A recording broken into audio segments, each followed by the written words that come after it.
Hello and welcome back to the all new, all different number one comics podcast, episode number 62. Bob, I would like to say that I remembered the episode number myself this time. I didn't go back and look at the episodes listed on the podcast. I just remembered it off the top of my dome. So congratulations to me. Hey, wow. By the way, the book we're doing here. By the way, we are the all new, all different number one comics podcast. We're a weekly comic book podcast where me and my co-host Bob say, hey, Bob. Hey, Bob. We take a look at a brand new first issue comic book, break down the story and art, give it somewhat of a review, and let you know if we think that you should move on to issue number 2 or not. Hey, we also talk a little bit of comic book news, and that actually exists this week. So when James Gunn decides I'm going to steal all the news. Yeah. Thank you, James Gunn. We prayed to we did our what's it called where you hope that rain happens or something. We did our whatever that is, rain. We did our offerings this week. There you go. We sacrificed a sacrificial comic book lamb to get some news, and we got it. And Bob, we're also going to talk about what's new at comic book shops this and next week. But this week we're going to be taking a very, very deep dive into the all new number 1 from Boom Studios' Man's Best. Bob, I can't think of the last time we did a Boom Studios book. I think it's been a minute, it's been a hot minute. Right? It's been a while. I'm excited to come back to Boom. I really like Boom. Actually, I take that back. We did the Displaced. That was the last time. I'm sorry. But it feels like a while. Yeah, right when I said that, I was like, wait a minute, we did the Displaced. That's Boom Studios. That is. The Displaced issue number 2 came out this week, by the way, and I cannot wait to read that book. I'm so excited. But let me not steal the thunder from Man's Best here. Of course, we want to talk about that. Before we do that, we're going to take a quick break, and we'll be right back.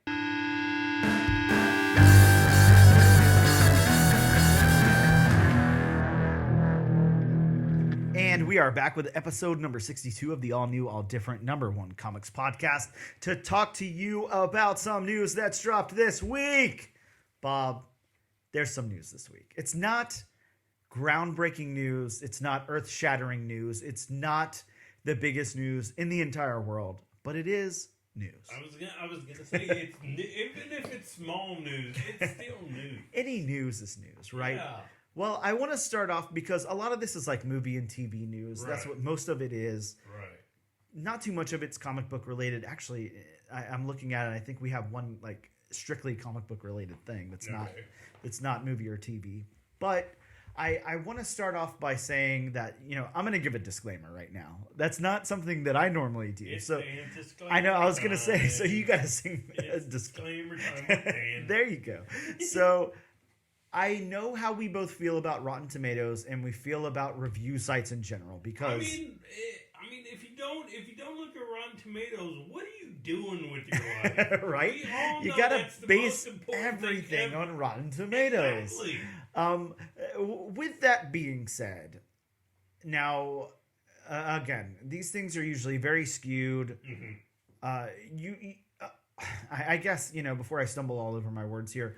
One thing that you should always do with any review of any new property, whether it's a movie, TV show, album, whatever it is don't look at early reviews because early reviews always indicate those people who wanted to rush towards that thing, So generally they're going to be pretty favorable, or if it's something that has like a massive hatred towards it, something like Madam Web or whatever, it's going to be very negative, all those kinds of things. Which we've seen in a whole lot of Marvel movies. Exactly. And it's like, I know people aren't dumb. You got to remember these caveats to things. Like, you can't base your whole life around like, an early review of something, being great or bad or whatever. Like, if you want to base stuff on reviews, then trust, a reviewer that you kind of align with, or like a site or whatever, that kind of, aligns with your views on things, and give it a little while. Give that thing some time to be out, for people to review it, for people to,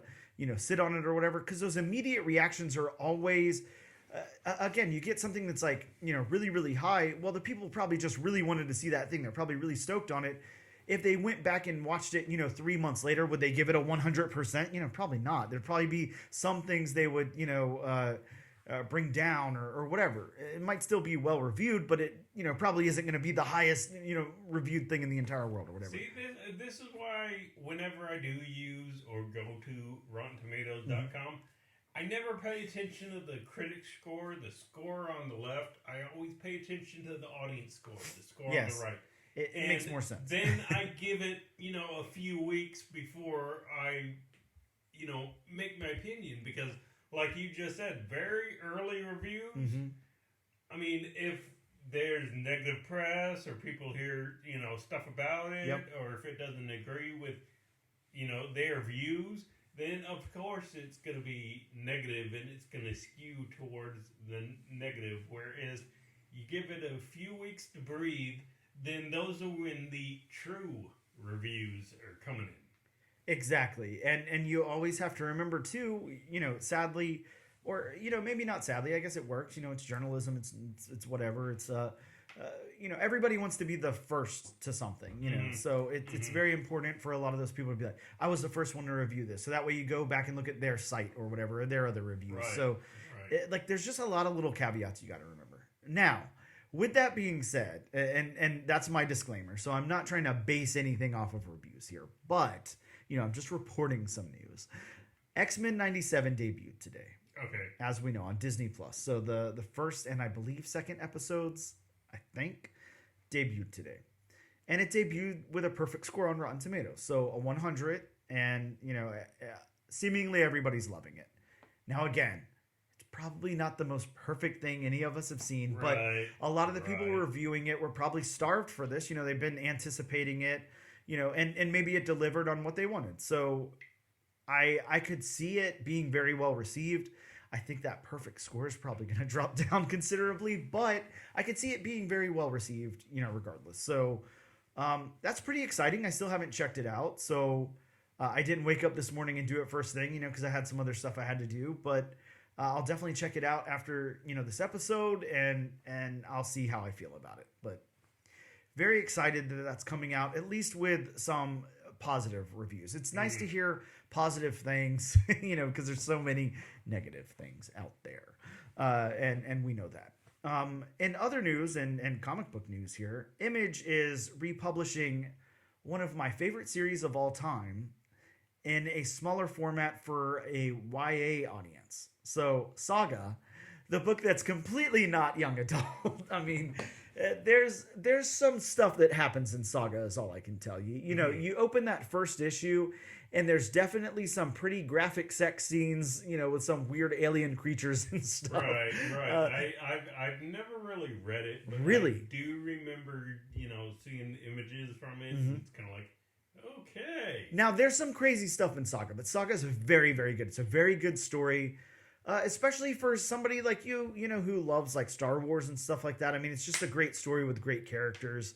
Really, really well written, of course, given the writer on the book. So the writer and illustrator, both amazing creators there. So I'm excited for that. I assume it's going to be condensed in some way, and it's definitely going to be edited. It's not the word. What's the word whenever you take out things? I can't think of words, but it's going to be compromised to some point. But I don't think that that's going to take away from the larger story. I'm really excited for them to bring Saga to a younger audience. And again, I don't think that, very young people should be reading Saga in the way that it is in the comic book form. But if they can retell that story for a YA audience and republish those, I think that's cool. I'm really excited about that because it's written and illustrated really, really well. And it's such a great book. So that's really cool news as well. Bob, now we have rumblings. This isn't an official announcement. There is rumblings that a Nova film is in early development for the MCU. I don't know. I can't really take these movie rumors seriously anymore because how long has the Blade movie been talked about? Bob, the sad thing is, what's going on with the Blade movie? Because there's been so many things going on with it. It keeps getting pushed back and people keep dropping out of it and stuff like that. Yeah. I don't understand why the Blade movie's cursed. It seems like a shoo-in. Like, everybody's gonna want to see it. Maybe it's the curse of Wesley Snipes. It could be. I mean, then just bring back Wesley Snipes. I'm fine with that. Do a reboot with the same actor. He can be an older Blade. I'm fine with that. Yeah, I mean, make him Whistler. Yeah, make him a Whistler character. I mean, I got no problems. I think that the time, whenever Blade came out, I'm not gonna lie, I knew who Blade was in the comics, of course, but I wasn't like a big Blade fan or anything when the movie came out. Same here. I didn't even have really any Blade comics, I don't think. Same here. I definitely didn't have Blade's first appearance, and I never have. I know you have, but and you don't have anymore, sadly. But unfortunately. but yeah, those movies, and of course, really the first one, but those movies really cemented Blade as like a top tier Marvel character, and you would think that it would just be like a guarantee. So I don't know what the problem. I don't know what the holdup with that is, but yeah, a Nova film reportedly in early development. I don't know. I have thoughts on this because I like Nova. I think the Nova Corps is cool and all of that. Like I have no problems, but I just think there's so much more that we could be doing with the Marvel Cinematic Universe right now than introducing characters like Nova into like a solo film. I'd like to explore some other corners. My issue with a Nova film is, are they gonna make it too much like Captain Marvel? Possibly. Yeah, it possibly could be. I don't know. I again, and I've said this before in news and everything, and you and I have discussed this. I want to see those other corners of the Marvel universe explored because there's a lot out there, and just to go strictly with the superhero element of it, like I feel like there's too much fatigue right now, and it's dumb to do that. The Werewolf by Night special was like a complete breath of fresh air for everybody, and it was really well received by everyone. And why not take it down some of those paths? Why not do something darker or something lighter, just something completely different than continuing to go down that like superhero route? You just want Squirrel Girl. I mean, I would definitely take Squirrel Girl. Give me a Squirrel Girl. Throw a team together. Give me Squirrel Girl. Give me Howard the Duck. Give me some of those characters. Spider-Ham. I mean, Spider-Ham's already been in a movie, but bring him back. But yeah, but not a live action movie. That's true. We do need just a pig. Like, just give me a straight up pig. It doesn't have to be a cartoon pig. Just give me a pig with a Spider-Man costume on, and I'll be good. But yeah, there's things there's like different routes we could go, and really really weird routes too. We could definitely do. I know that there's a very young audience friendly Moon Girl and Devil Dinosaur show. So I mean, I know Devil Dinosaur's already been introduced in some way, but like give us like a cool Devil Dinosaur movie. You could make it like straight to streaming and do like a Werewolf by Night type special with Devil Dinosaur and make it very dark or whatever. That would be super cool. I mean, hell, they even had the Runaways series a few years Yep. ago, which I thought was actually pretty good. Yeah, I liked it as well. I had no problem with that. Mm-hmm. I think that Marvel just needs to try something different right now. I think just continuing to announce, we're going to do this next superhero project is not doing them any favors right now, is all I'm going to say. Well, my thing is, it's easy to announce it, mm-hmm. but they announce it like 5 years in advance, yeah. and they don't do anything. Yeah, that's a big problem too. I mean, maybe they're announcing things to gauge interest. I don't know. And then you lock down these actors. Mm-hmm. And, I mean, just the more time passes, people get older. Yep. They don't get younger. That's how life works. Exactly. I mean, it's almost like, are you scared for Henry Cavill, at this point? Like, he had, the greatest gig he could possibly have, and then he got let go from that. And, like, now he still wants to, really be involved in, like, some kind of franchise, from one of these big two, in the cinematic aspects. And it's not, like you said, he's not getting younger. I heard that, I saw some news reported that he would really like to play Wolverine. Like, I don't see, that really happening. I think the perfect part for him, and a lot of people are gonna say this is just a cop out. I think he should be Captain Britain. That would be cool. I could definitely see that. Huh. Very interesting. Well, moving on, you and I just watched a little trailer. It's not anything that either of us are that familiar with, so it's pretty much an introduction to us. I do know that the characters exist. Have I ever read one of their comics? Absolutely not. But Netflix has Dead Boy Detectives premiering on April 25th, and we watched the teaser trailer for that. And before we kind of break it down, and we both just watched it once, and like this, on our own, so there's not going to be a whole lot to talk about here. But let me introduce the characters for anybody who doesn't know. They were introduced in Sandman issue 25 as the ghost of two murdered boys who investigate mysteries. So pretty straightforward. I mean, there's not like a whole lot, going on there, but I don't know. I thought this was fun. Like, it looked like a fun trailer. You had some comparisons, if you want to throw those out. Mm-hmm. So my comparison, I mean, I'm not going to say this is, an exact rip-off, because it's really not. Sure. But it's got certain elements, especially that, team-up thing. They investigate crimes and all that.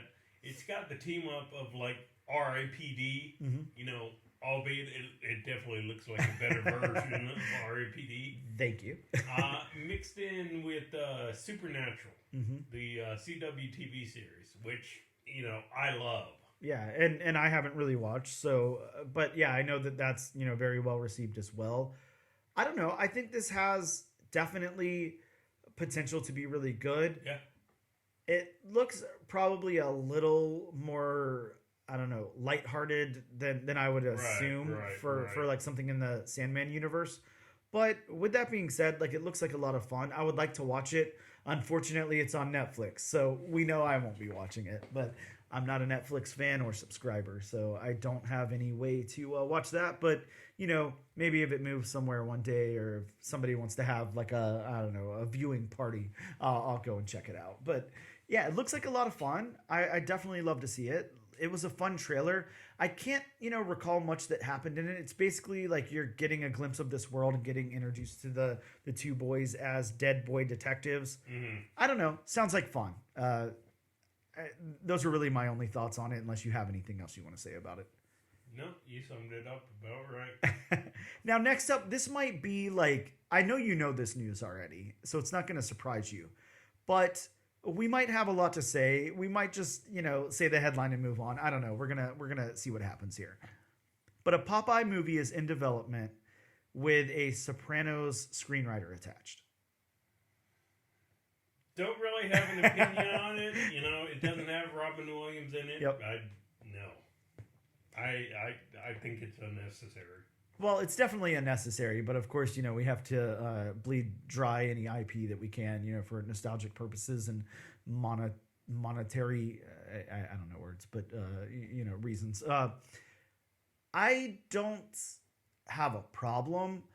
Number one, I'm really, really hoping that they keep it live action, because if they do animated or CG or something, I have no interest whatsoever. But I mean, that's just the Popeye cartoon. Yeah, exactly. I honestly have no interest if they do that.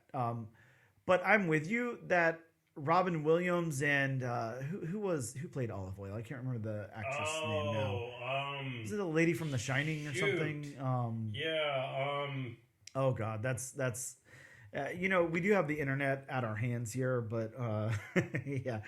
Look, the entire listening audience is like, you idiots! It's this actress. I know her well because I like the Rocky films. Oh, she was in Rocky. Okay, Shelley Duvall. Yeah, I definitely didn't look on Wikipedia right then, I swear. But yeah, I think that Popeye was perfectly captured by those two. Yeah. So I'm kind of with you. Like, I don't see necessarily a reason. Now, there's not ever a reason for a movie to come out. It just comes out and it can either be good or bad. Whatever. But I don't know. I mean, I'm not completely closed off to the idea. Is if it's live action, I'd watch it. It's gonna depend on the cast for sure and the tone that they go with. But if it's very, very humorous and all that, I'll probably stay away. If it's I don't know. I'm not going to say like a gritty, dark reboot. I don't want that either. But if they put a little bit of an edge on it, like I'll probably be interested. And like I said, if it's animated or CG, I probably just am not interested. Why do I have a feeling Dwayne Johnson's going to be in the running? You think so? The Rock himself? Wow. Well, I mean, how many other guys look like Popeye without prosthetics? True. I guess only time will tell. But that is very interesting, headline, kind of grabbing headline there. And, the last couple of things I have, Bob, this is more, you're probably going to have to explain this one, but a trailer was released for Star Wars The Acolyte. Please go into it because I have nothing. So I don't even know what this is. The Acolyte has been, rumored for years now. I mean, it's for a little bit there. I think because of the writer strike, it was kind of just like everything else up in the air. Yeah. And, the way it was described was it's more Sith-centric. It deals with them more, and it takes place it's supposed to take place during the High Republic era, which is, one of the eras being told through the comics right now. Sure. And from what the trailer looked like, it definitely it's got Jedi and Sith in it, or at least that's what the trailer showed, but it wasn't Jedi and Sith dominant. That's good. Then that's a different take. I mean, as well as I do, I have not dived into the expansive Star Wars universe outside of the first 6 movies. There's there's a lot more of the universe than just Jedi, Sith, lightsabers, the Force.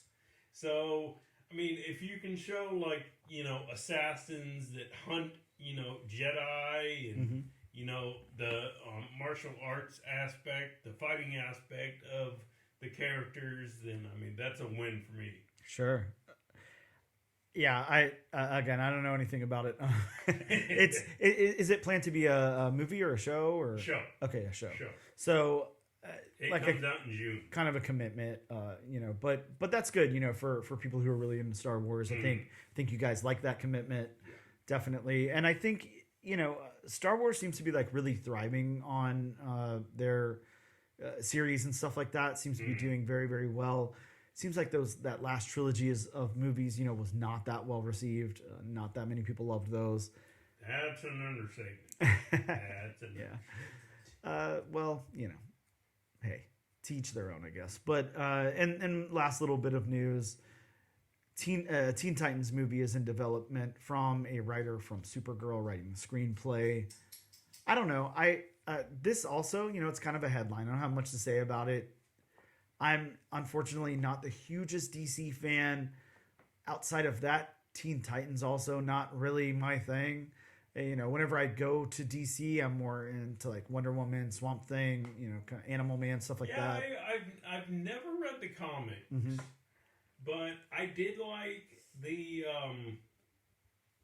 original Teen Titans, cartoon. Yeah, the animated series. And I actually enjoyed more so than I should have Teen Titans Go. Well, likewise, I actually enjoyed that too. I remember going and seeing Teen Titans Go to the movies and all of that when it came out. Yeah, it was fun. It was a fresh take on something, and it was. I had a good buddy of mine actually text me, and he says they should get Ray Fisher back for Cyborg, and I'm just like, I don't think Ray Fisher is gonna touch that with a 10-foot pole. Yeah, probably not. Probably not. And, maybe for the best. I don't know. But yeah, that's the news we got for you this week. We're going to take a quick break and we'll return in just a moment.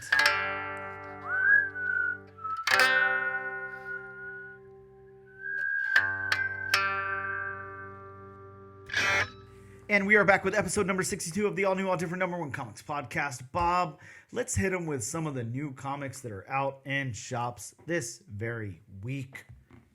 So starting us off from Marvel Comics, we have Fantastic Four issue number 18. And this one is introducing an all new Shield. We've also got Jango Fett issue number 1 with the first appearance of Y399. I love the name of that character. I don't know why. And well, I mean, it's a droid. Yeah. Still, it's a lot of fun. You know, I meant to pick up a copy, and I completely forgot that this had that first appearance in it, and I didn't grab it. And I don't know what Y399 looks like, but I think somewhere that I heard it was R2-D2 with a hat. Oh. I don't know if it's R2-D2 like in disguise or if it's like the same model but it has a hat. I'm not too sure, but interesting. Yeah. Well, I mean, there are definitely many astromech droids running around in the Star Wars, or should I say, rolling around in the Star Wars universe. Oh yeah. Insert R2-D2 beeping effects here. And next up, we've got Web of Spider-Man number 1. No, it's not that Web of Spider-Man. This is a one-shot teaser of what stories are planned across multiple Spider-Man titles and events in 2024. And it's like came out in March. Yeah, I know. Funny, right? I hear that this is like, kind of like an oversized book. It's like a big book, and I do have a copy right there, so I guess I could look at it as well. But everything's in like 2 pages, like little 2-page introductions or whatever. So I don't know, kind of interesting.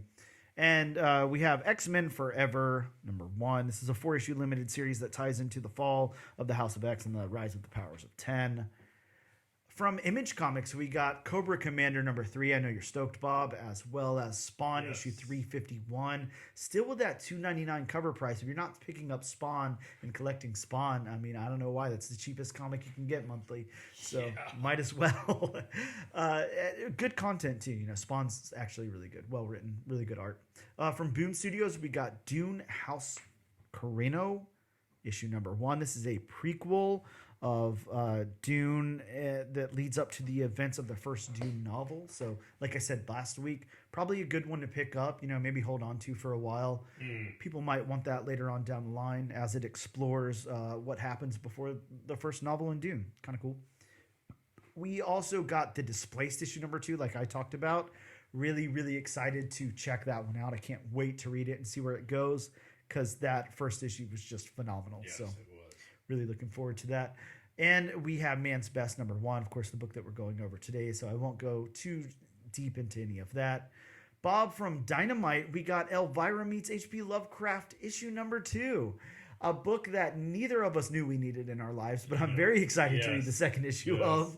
If you're on the fence about this book, don't be on the fence.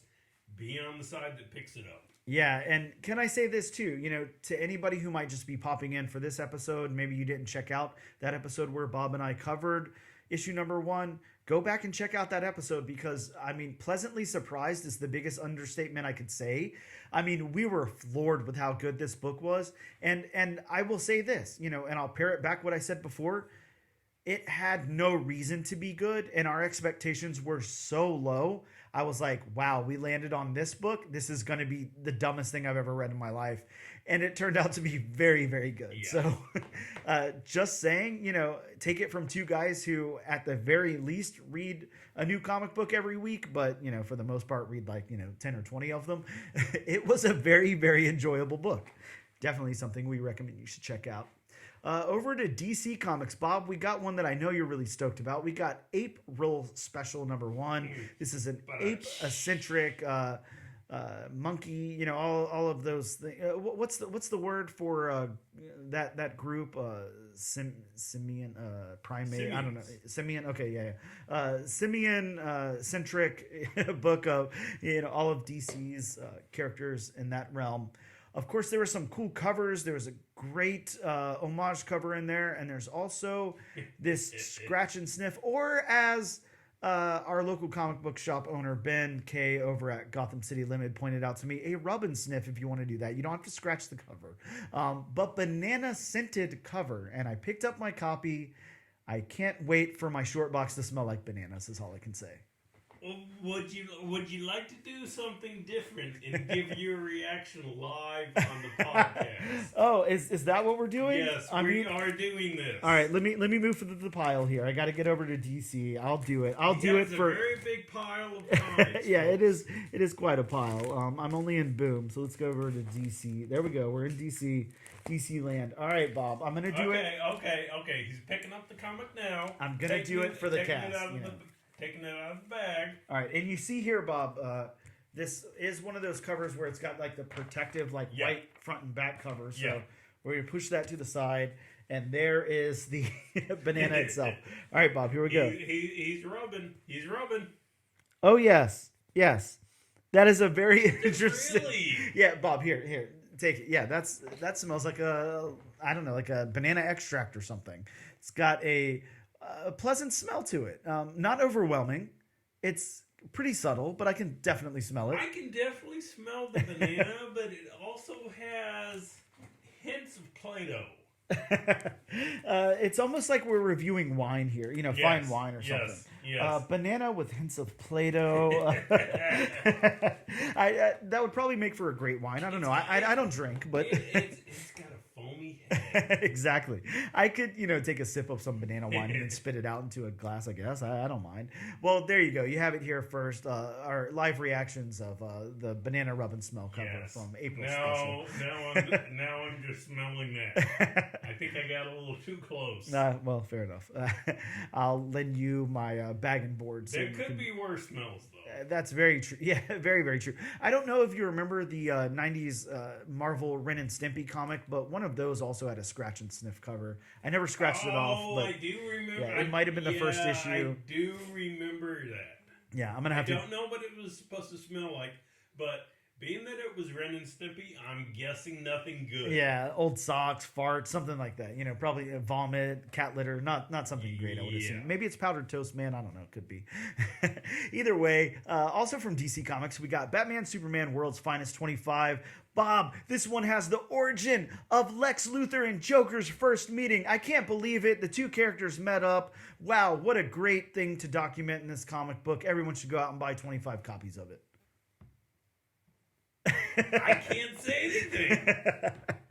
I'm literally speechless. It's kind of like, yes. Yeah. Okay. Who cares? Yeah. I guess if you're like a huge Lex head or Joker fan, maybe. I like maybe some it's cool. Joker. Hi, Joker. I'm Lex. They shake hands and then walk off screen, and that's they shake hands, but of course, Lex gets buzzed by the... I was gonna say, can we bring back some really old, old school Joker or something, like the campy Joker, do something fun? Yeah, I like that. We also got limited collector's edition number 51, and this sounds like a really weird title. It is, and I'll kind of explain it to you guys whenever I have it up here, but it is a reprint of limited collector's edition 51, which collects Ra's al Ghul's Saga and Batman 232, 242, and 244. And it is a 10-inch by 13-inch comic, so it's a very, very odd size, magazine size, maybe a little bit bigger. It also has a foil cover. It's like a wraparound. It looks great. I'm sorry, I did not buy a copy of this. It's got some really good artwork on it and everything, but I just couldn't bring myself to buy this and not have anywhere to store it or anything. But it is actually going up in price right now. So if you see it at your local shop, maybe pick up a copy. I don't know. Completely up to you if you're into that. And I do want to break us for 1 second. Actually, this is again, we're doing first here on this. We had our first rub and sniff cover. Yeah. Now we have some breaking news from the DC Cinematic Universe, right? And Bob's favorite news interrupter, James Gunn, has posted to Instagram an image of Deadman without further context, which will cause speculation that the character might be introduced in live action. So, yeah. I can actually see James Gunn doing Deadman. I could see that too. And Deadman might be a nice inclusion. I actually, surprisingly, I have a copy of Strange Adventures 205. It's not... Nice. I don't remember. I think I picked it up in a collection like years ago or something, and it was not very much money. But yeah, I think it's probably about a mid-grade copy, so it's not going to make me a billionaire or anything. But yeah, fun to have. I wonder if that would lead into Justice League Dark.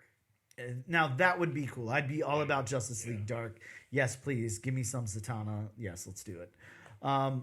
Of course, we also have John Constantine's Hellblazer Dead in America, issue number 3. This one has the coolest Tyler Crook variant like I've ever seen in my life. It's this great Swamp Thing cover. I'll dig it out from the pile and show it to you in a little bit, Bob. It's a great cover. I highly suggest everybody go pick that up as well. Over to Dark Horse Comics, we got Dawn Runner, issue number 1. That's a new Rom V book. Definitely worth checking out. Here it's like a different tone for Ram V, so really excited to check that one out. It's about a century ago, a portal opened up to our world and plunged humanity into a gladiatorial combat of Iron Kings versus an invasive species. Wow. Drinking game again. You guys are wasted now. So congratulations. No need for a thank you. I got you covered. Also from IDW, we got Teenage Mutant Ninja Turtles Untold Destiny of the Foot Clan, issue number 1. I hear this is insane. A bloody battle. Shredder, all kind of crazy stuff going on. Bob, we got Beneath the Trees Where Nobody Sees, issue number 4 dropping this week, so that should be a lot of fun. From Oni Press, we got a book that I would never imagine being able to pronounce the title of. I think I'll stall for a second here and try to pull it up so maybe you could say it for me. Okay. It's that book right there, Bob, if you want to give that name a shot. That is the... It looks like Nasalverse. Nasalverse. Okay, well, we'll go with that. That's definitely not what I was going to say, so thank you for that. This is a 48-page special that connects toy brands RoboForce, Biker Mice from Mars, Sectorus, Power Lords, and the Great Garlu in one universe. Very, very interesting universe that they're creating over there.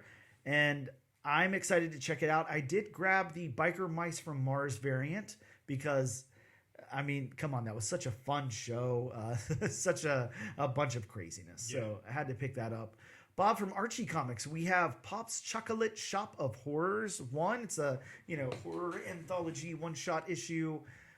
Sadly, it's not the book we're covering this week, but I know how much you love your Archie. So, from Blood Moon, we got Fire in the Madhouse, issue number 1. From Massive, we have Misfortune's Eyes, number 1, as well as Assassin's Creed Visionaries presents Shinobi Uncivil War, number 1.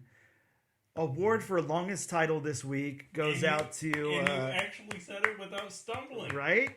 Congratulations, Massive. You guys have a long title this week. Great job. From Valiant Comics, we got Bloodshot Unleashed Reloaded, number 1. Second place for longest title of the week. And from Dead Sky Publishing, a new publisher to me, we have D-Prog, issue number 1. Very excited to check that one out. Sounds great. Those are some of the new books that are coming out this week. So check those out. We're going to take a quick break, and we'll be back in just a moment to talk about Man's Best, issue number 1.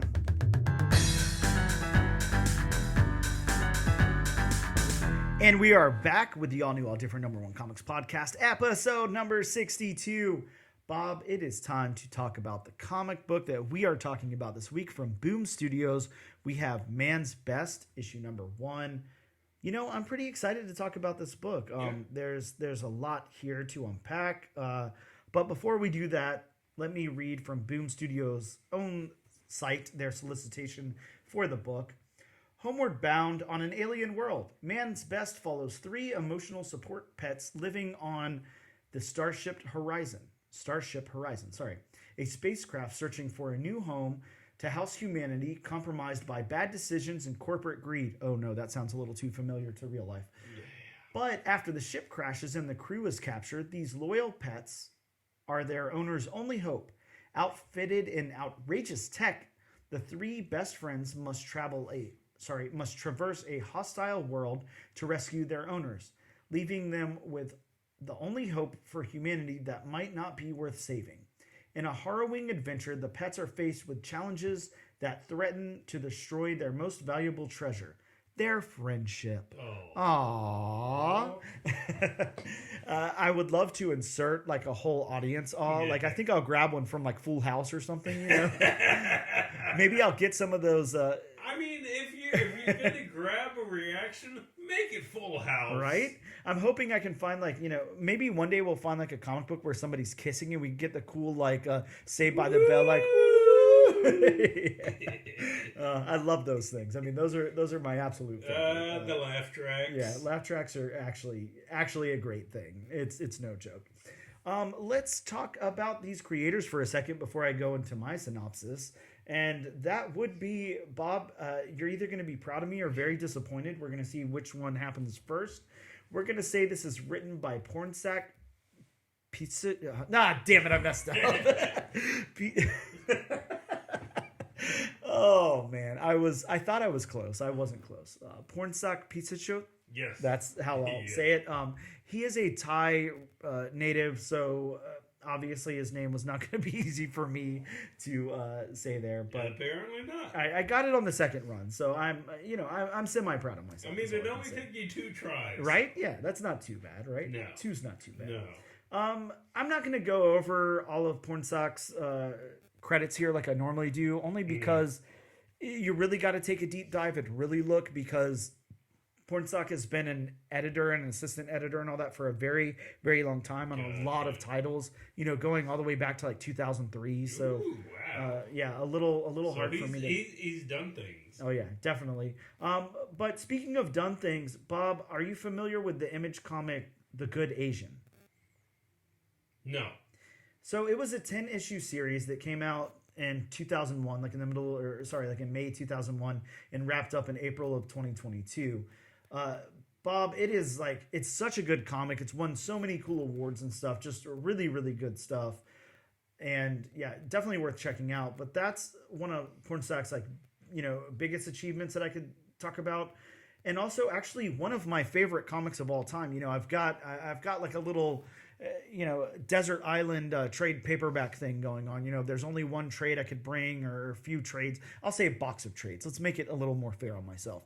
You know, I would definitely bring volume 1 of Saga. I would definitely bring volume 1 of Y the Last Man, of Paper Girls, and of this book that I'm about to talk about, Infidel. If you've ever read Infidel, it's a 2018 comic that came out through Image.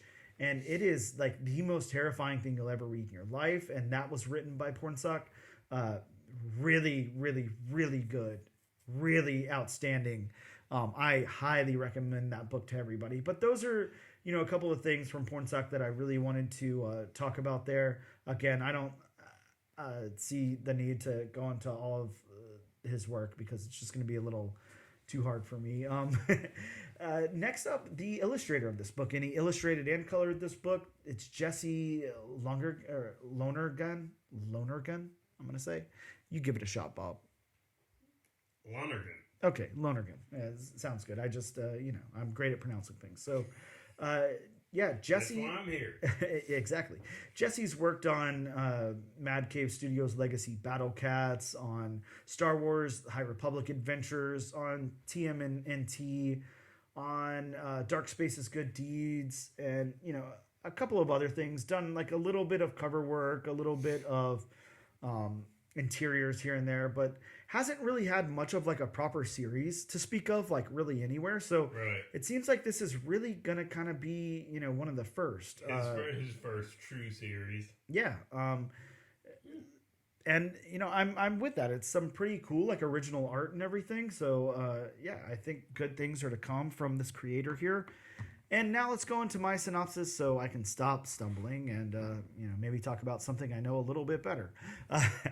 Man's Best opens with a small group of pets on a spaceship as their owners search for a new planet to begin a new society on. We meet Porthos, a dog with an artificial front leg, Lovely, a dog with a rocket strapped to his back, and Happy, a cat in a mech suit. They begin a simulated mission battling a Clanger on the ship that their owners set up. As they travel through space, the captain and crew notice that the nearby planet has somehow disappeared. The pets guard a terraformer that they call the Don't Touch. The dogs fight about listening to Athos, and Lovely argues that they'd win their simulated missions if he was in charge. Just then, the spaceship gets pulled into the gravity of the planet that disappeared, and as the panels go black, the pets find the Doctor and Captain missing along with the Don't Touch. They explore the planet looking for the missing crew, and then the pets get attacked by a giant alien creature. They defeat the creature, and they recognize it as a clinger. And they set out to find the Doctor and Captain on the strange world, but we see that many more clingers are in the background as they head towards the city and ends on a to be continued. So let's break this thing down. Let's talk about the story, beats, dialogue, narrative, and world building. How'd you feel about the beats in this story, Bob? I like the beats. I mean, they move smoothly. I mean, they introduce the pets, and you don't know exactly, what they are, because, it starts out in a simulation, and, Happy's trying to give orders, and Lovey's, I guess for lack of a better term, licking his butt. Yeah. And doing, of course, being a bulldog, I mean, of course, that's kind of expected. And then, Athos kind of, runs in head first, and that's when it all, goes sideways. And then you find out it's a simulation, and then you find out, they're emotional support animals, and, and I mean, they're not really meant to fight, anything. I mean, that's just a way for the humans to pass the time. And then it, just goes through the, the loneliness in space, and the animals trying to cheer everybody up, protect everybody. And then, the whole thing with the planet all of a sudden showing up, and it's pulling them in, and then you get the animals waking up and going to find their people. Yeah, I agree. It was very straightforward. It played kind of like an episode of a cartoon or something, or maybe like, part of a movie or whatever. It was straightforward. The narrative, structure and everything was really good. I actually, liked it quite a bit. The only thing that I was like a little hesitant to, praise here, and it might not be the beats, it might fit more into the narrative, or possibly the dialogue, is I got a little tripped up here and there, like identifying what animal's name was what. Like there wasn't enough. Yeah, that happened to me. That happened to me a couple of times, and I just think that's more narrative, on the narrative side of things. I mean, it wasn't bad. Just there were a couple of times here and there where it could have been a little clearer. Yeah, I would like to be able, first and foremost to identify who's who. I think that's important, and be able to name those characters. I don't even have a problem with, something like the old, like Tales of the Crypt or something, where it has, those characters listed on the cover with little, text underneath saying who they are. I'm fine with that. Or maybe like a first interior page or something, the back of the front cover, listing a few of the important characters and their names. Because when it doesn't fit narratively into the story, for you to continue to call the characters by name and us to identify with them, then I think something should be done. I think that should be, that kind of thing should be like run past an editor or something, and somebody should say, hey, let's, try to step this up a little bit. But with that being said, I think that, as far as the story beats go, yeah, they were very straightforward, and it was laid out very, very well. It was crafted very masterfully, and I really liked the way this story was told. Again, like knowing Pornsak from Infidel, I really trust what Pornsak's doing here. I have a lot of faith in his storytelling. So, really, really good on the beats. I kind of glossed over the narrative a little bit, and it's something I want to go a little bit more into. I don't want to take too much time on it, but the narrative of the overall story was, I liked it. It switched perspectives like a little bit, which I don't have a problem with. I'm perfectly fine with. I think that, again, the only thing I'm going to say is we could have possibly made it a little bit easier to identify those characters by name. But I do think, the structure of the narrative in this book worked very well as the dialogue. I think that the dialogue was good, and everybody had a pretty individualized voice.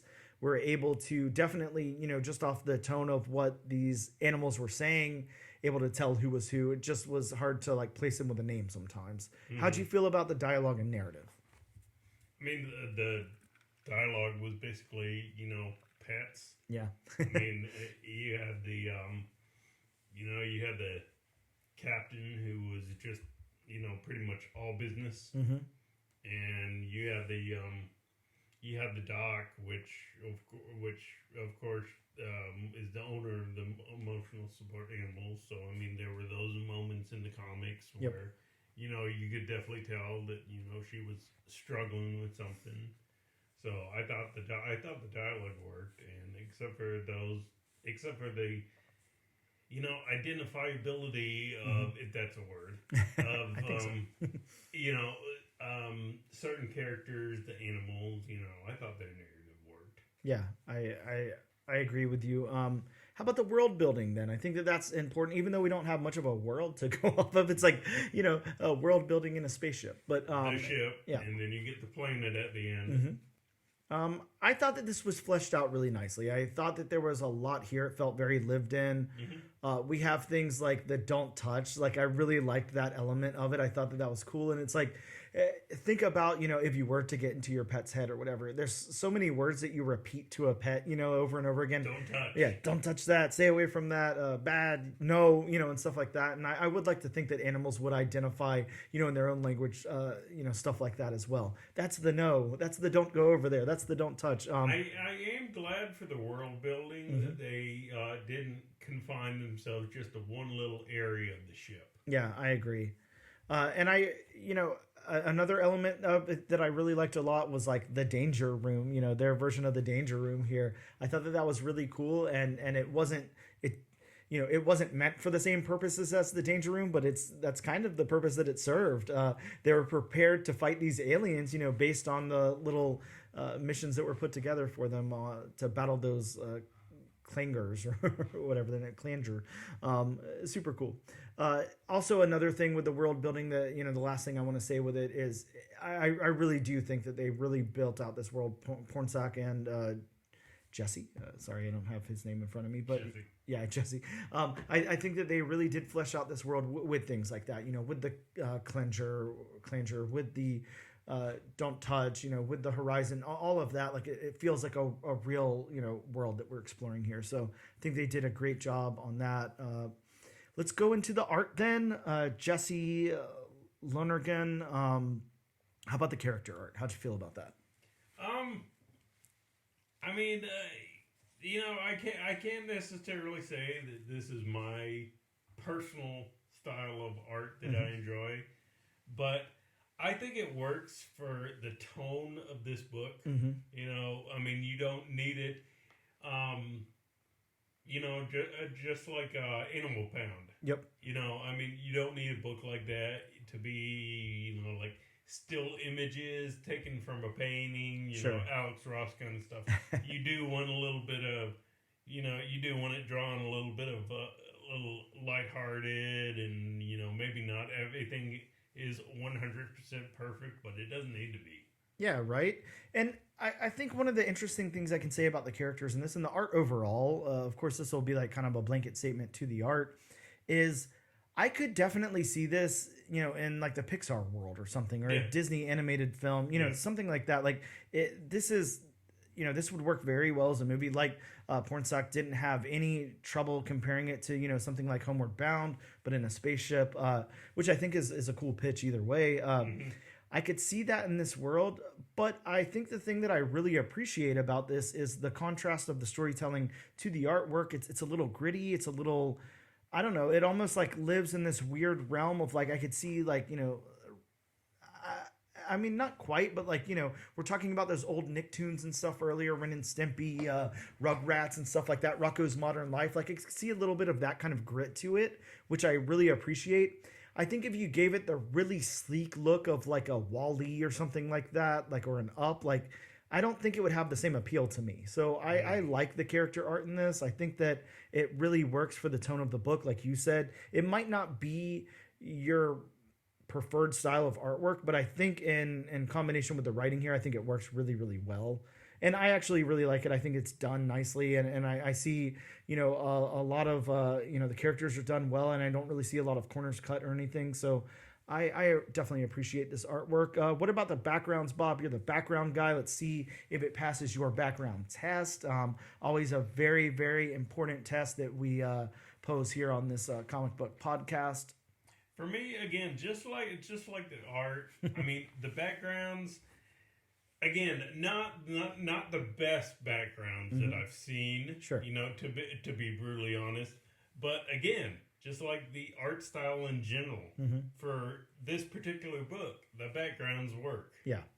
Yeah, I'm with you. I can't imagine, you have it open to a page right now where we're seeing the pets, in the spaceship, and, some teens are running up to go check out the Don't Touch, and the pets are guarding it, and stopping them and everything. I can't imagine seeing like so much detail on the walls of that spaceship and everything, because the focus is really on the characters here. But with that being said, we're still seeing fleshed out backgrounds. It's not completely void of anything. No. It's not just solid coloring with the animals front and center. So I think, while it does pass your background test, I think you might give it like, a B- or a C on the background test. Yeah, there's nothing wrong with it. No, again, it passes, Again, for the tone of this book, these are, these backgrounds really work. Yeah, I agree. Can I say for the tone of like the Call, backgrounds like this would work? No, absolutely I can't not. Say that. That's got to be completely fleshed out in every regard, and as realistic as possible. It's just like we've talked about before. The artist has to go with the writer. The artist also has to go with the tone of the book. Yeah, completely agreed. I think the backgrounds work here. What about the locations? Because we do get some interesting locations. Most of the book takes place in the spaceship horizon here, but we do get to see that, planet that they plan on terraforming. We do get to see, glimpses of other things. So what did you think about the locations in this book? Yeah, the locations definitely work. You get to the planet. It looks like you're kind of Matrix style, area. And I like that background, the sky, it's pink instead of a blue or a white or something, or really like a yellow or anything. Kind of very interesting. I love the fact that whenever we see the planet as the ship's getting pulled into its gravity, it's so odd looking. There's these like blocks of color, and it's very weird. I wonder what the hell this planet is and all of that. Hopefully, the next few issues will go into some of that. I hope they explore that some, because it's very interesting looking. I do like that. So let's talk about the last thing, the colors then. And like I said, this book is colored by Jesse, so it's illustrated and colored by. So what did we think about the colors here? Very nice, very lighthearted style choices of colors. Yeah, and probably back to drinking games. You could drink every time we talk about colors, and I say muted palette, but I think that the muted palette in this works really, really well, because we're in the drabness of space. It's dark out. We have the artificial lighting in the spaceship and everything, and then whenever we're in the simulated danger room and everything, it's more brightly lit and everything. It's a very interesting palette for this book. It really works with other Boom Studios books, in my opinion, and it works really well with the tone of this book and the writer and everything. So yeah, I think that the colors work for me very well. So with that being said, of course, the thesis of the podcast, Bob, we have the question of the podcast. Is this enough for you to move on to issue number 2, or you to recommend that our listeners move on to issue number 2? For me personally, it's probably not enough. Don't get me wrong. I enjoyed the book, but I can't say, I would enjoy going to the subsequent issues. I would, however, recommend this comic to readers just because it's something different. Yeah, it definitely is. It's something different. It's a nice breath of fresh air. For sure. Now, we've done this quite a few times, and I hate being predictable, but there's been a few times where you weren't going to continue on to the book, and I was, and I'll go ahead and say that I am going to continue to issue number 2. I like this. I like the stakes here. I really like space travel and all of that. I think it's a lot of fun. Now, do I think that we'll continue with space travel? I don't. I think it's probably most of the rest of it's going to take place on this planet, but maybe not. Maybe the pets will find a way to travel on that spaceship and look for their owners in other worlds or whatever. I like this, and again, I have a lot of faith in the writer because of Infidel. It was a really outstanding horror book.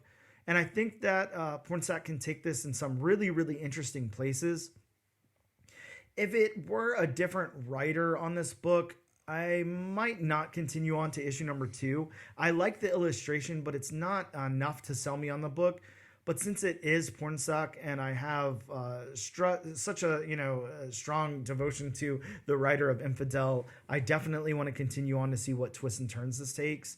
But I would suggest this book to you guys and kind of say, even though this isn't a helpful review for you, I would say read issue number 1 and see where you land. It's definitely worth the pickup, worth the read, worth the $3 or $4.99 that you're spending on it. Absolutely a good book to have in your collection, and then decide if you want to move on to issue number 2 or not. So while that doesn't quite do, what the point of us on this podcast is, I still think that you are going to have to judge this one for yourself, and neither one of us can really tell you if it's going to fit what you enjoy about comics or not. With that being said, we're going to take a quick break, and we'll return in just a moment.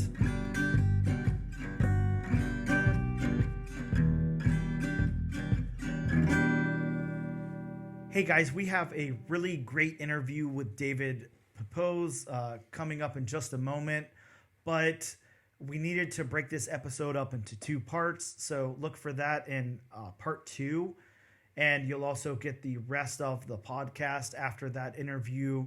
Obviously the parts where we go over the books for next week and our pick of next week. So make sure you check out part 2 of the all new, all different number 1 comics podcast, episode number 62, for the David Pepose interview and the rest of the podcast. Thank you guys.